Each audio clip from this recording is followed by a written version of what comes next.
a pleasant surprise.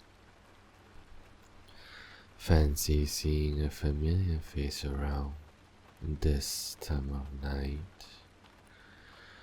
Care to join me in the carriage? The rain will only get worse, judging by how thick the clouds are. It would be a shame to ruin such elegant clothes, my dear. And a runny nose wouldn't suit you either.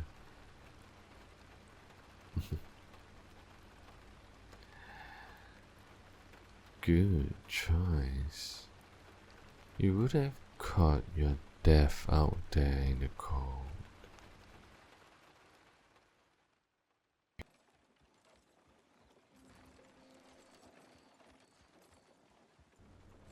Look at you, you poor thing, all soaked. Here, take my coat.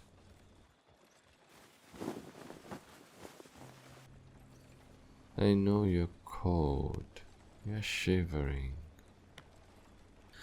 There we go. Were you heading anywhere in particular?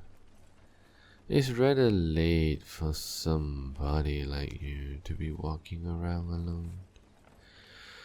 Bad things happen to pretty faces around here, especially at this hour. Oh, you poor thing. What an unfortunate timing. The rain must have begun right when you were on your way back. I'm glad I noticed you then. It may not be far to your residence, but without an umbrella, it would have been quite an uncomfortable journey.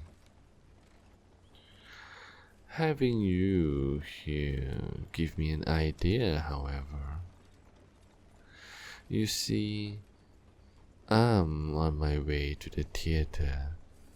Would you care to join me? If nobody's expecting you at home, of course. I plan to go with a friend of mine, but they doesn't seem like want to do some mingling tonight. So I have an extra ticket to the play, and letting it go to waste would have been quite a shame. Ah, lovely. I hope you'll be interested. Today is the opening performance of The Discarded Son, and I couldn't help myself. Well, you know, I have a weak spot for the art. And with the prospect of seeing this intriguing drama, I simply had to. It would be a pleasure to take you. And please don't feel like a replacement. I was attempting to cheer up my friend and get them among people, but it seems like they're not quite ready yet. Were the circumstances any other, I might have asked you to go with me. However, Valentine is going through a rather difficult phase at this moment, so I try to keep them from isolating. But sometimes it might be best to give people time to recover before dragging them out of their comfort zone again. After all, caterpillars too need to stay in a cocoon to become a majestic butterflies. For us human, it's more of a self-reflection than discorporation, but the result is similar enough in my opinion. Enough about that, my dear. I'm certain all will be well in due time. For now, though, would you care for a glass of mild wine? Lord Devaraj gifted me this fine bottle earlier today, and I've been pondering whom to share it with. I'm certain it will be your taste, my dear. The Lord is very careful about selecting gifts, and from what I've heard, this particular kind has a very light taste to it. And frankly, I'm not too fond of strong alcoholic notes myself.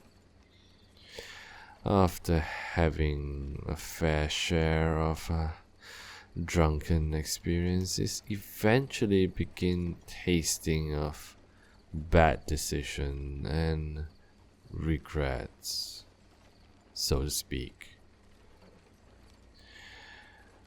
Well, here you go. Have a taste if you like. Just be careful not to spill it on yourself, my dear. Wine stains tend to be rather tedious to clean up. I'm suppose having wine glasses in my carriage is a bit strange, but I bought them only a few moments before I noticed you on the streets. I realized my old set was, well, not a set anymore. So I figured some new glasses were in order. They were much nicer than my old ones. A lot finer too.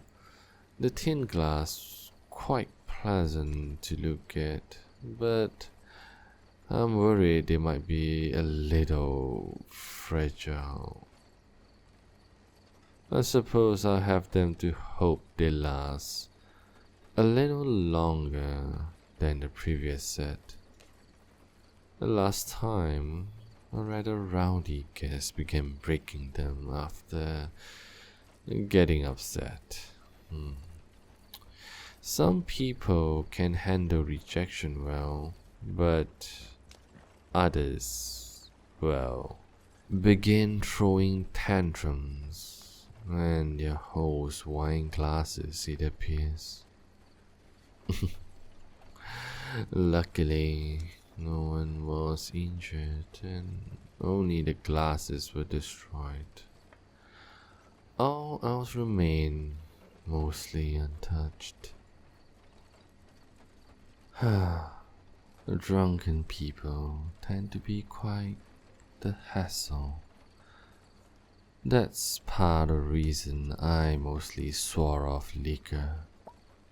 But every once in a while, a glass of wine or two with such lovely company like yourself is simply too tempting.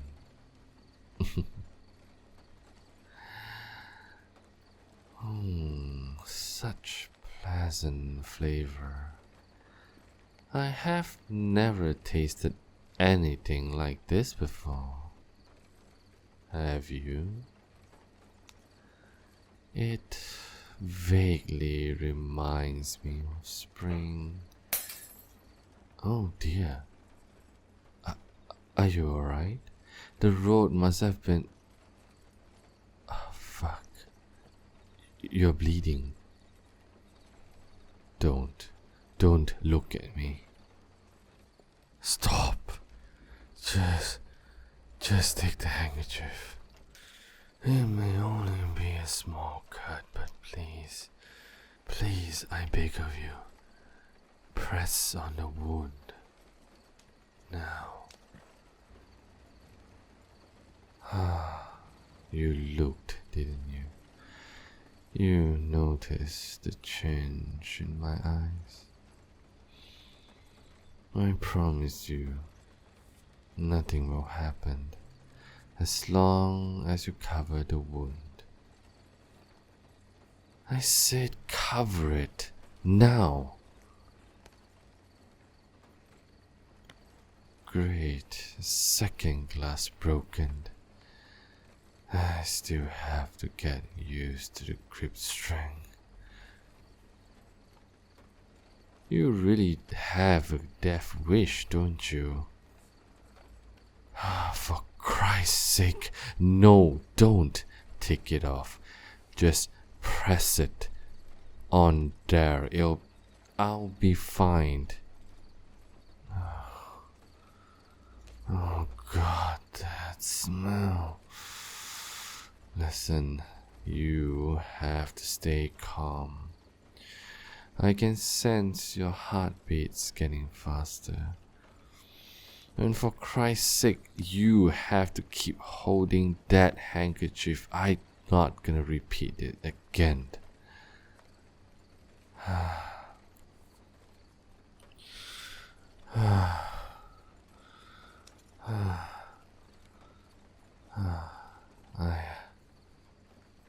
I apologize, dear. I simply lost my temper for a moment. This situation cannot be blamed on you. I suppose it's my fault for withholding information about myself. But in my foolish mind, I hoped I'm able to keep it a secret for as long as possible. You poor thing. You look terrified. Terrible, trembling from the cold, the shock, or the fear. Perhaps all three of them. I assure you, you are safe. I can't control myself. You must think of me like some kind of maniac. And I admit, were I a normal person, then this kind of reaction would be strange, to say the least. But don't be afraid, my dear. And please, allow me to explain. You see, I've kept this from you for selfish reasons, but I've been affected with vampirism, an illness of mind and body alike, and that makes one behave more animalistic than they may wish. A sickness slowly keep chipping away your sanity until all that you are has been stripped to the core. What remains is only a poison black beating heart that offers a glimpse into what's the opposite of humanity might look like, were it boiled and filtered into the essence of pure darkness and evil. It makes the infected yearns for blood. But I never felt such strong reaction over a simple smell before. In all my years of suffering from this affliction, never has such small cut been enough to induce a switch within me. Or maybe perhaps because I know you, and because you meant something to me as a person. As cruel as implications of that would be, or perhaps it has to do with the wine, and the Lord did it on purpose to sabotage me. Or perhaps it's simply you. I was worried you would fear me once you knew about this truth. But trust me, I'm not sure how to interpret that expression on you. Are you terrified, intrigued, and shocked even? Whatever you may feel, I understand if this means from now on you prefer keeping your distance from me. I will ask the driver to get you home directly. What was that supposed to mean? How could you possibly entertain the thought of being in this confined space with me after seeing my reaction to even the tiniest drop of your blood into these hungry eyes and felt unthreatened? How can you feel comfortable knowing that at the slightest fracture of your skin I might just leap at you and I won't be able to stop myself? A friend of mine recently had an incident and they weren't able to stop themselves. I don't want you to end up like that. A lifeless body in my arms. Another casualty fallen because yet another young vampire lose control. You don't deserve to end up like that. No one deserves to end up like that. But if I could save just one person from ever enduring that same fate, it would be you. I cannot simply let you fall to your demise simply because you put your trust in me. My dear, it's selfish of me to try and befriend you. Vampires and humans should never interact with one another. I should have been more honest with you, or at least save both of us the struggle of getting involved. I might hurt you, and even if I don't, you will die within what feels like a blink of an eye. We were never meant to meet. It was foolish of me to toy with fate as I did. I cannot possibly entertain the thought of you staying near me. After these most recent events, you can never be safe by my side.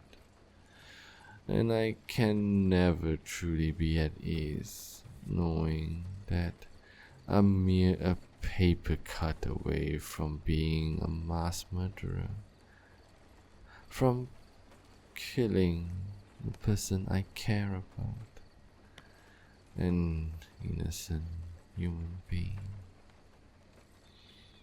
You deserve so much better, my dear. Even if that means I can never see you again. In the end, I can't tell you what to do, but I can only suggest that it might be best to stay away. Perhaps for tonight, we can pretend none of this happened and enjoy the play together. Tomorrow will be your choice to make. Take your time to think about it, my dear. Consider the danger and weigh your options. I promise I won't be upset either way.